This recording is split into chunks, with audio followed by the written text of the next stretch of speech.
Aduh, bisa nggak ya? Bisa, Pak. Bisa. Memangnya Pak Imron tahu saya lagi pikir apa? Saya itu lagi mikirin kalau istri saya punya kista itu masih bisa lahiran normal apa enggak ya? Oh, kalau itu kita langsung tanya dokter Niko aja, Pak. Dokter Niko, tolong.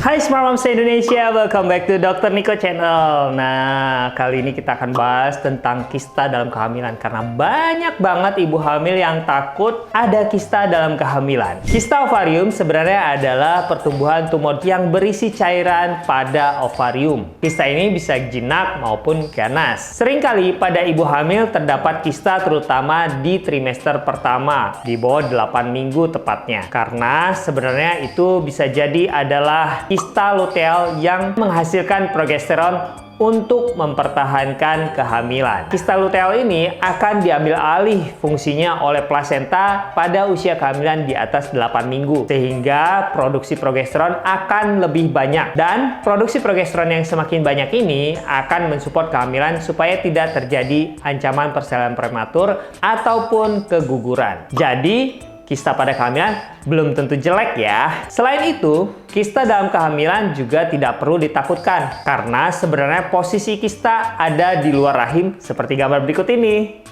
Penyebab pasti kista sebenarnya tidak diketahui, tetapi diduga ada hubungannya dengan keturunan atau genetik. Nah, kalau caranya tahu ibu hamil itu ada kista gimana, Dok? Bagus banget, Pak Eko. Nah, untuk tahu ibu hamil terkena kista atau tidak, ya dengan pemantauan melalui USG. Dan Smart Moms tidak perlu khawatir karena kista tidak bisa digunakan untuk menentukan apakah Smart Moms bisa melahirkan secara normal atau harus seksio cesaria. Kecuali kistanya sangat besar sekali, sehingga membuat rahim terdistorsi atau berpindah tempatnya dan menyebabkan jalan lahir menjadi bengkok sehingga mempengaruhi turunnya janin. Tetapi kalau kistanya kecil aja nih, apalagi di bawah 5 cm, nggak perlu takut, tidak akan mempengaruhi apapun termasuk kehamilan dan metode persalinan Smart Moms. Untuk gejalanya nih, kista bisa saja tidak bergejala apalagi masih kecil, kecuali apabila kistanya terpuntir. Biasanya sih terjadi pada kista yang ukurannya di atas 5 cm. Kista yang terpuntir itu bisa menyebabkan nyeri hebat di bagian perut bawah karena aliran darah ke bagian ovarium jadi terganggu. Apabila dibiarkan, maka ovarium akan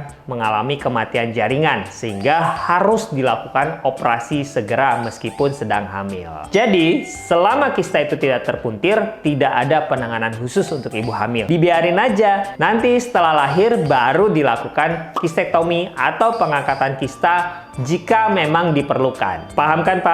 Jika Smart Moms masih ada pertanyaan lain, maka boleh nih tulis di kolom komentar di bawah atau kunjungi Instagram saya di Nicholas_SPOG.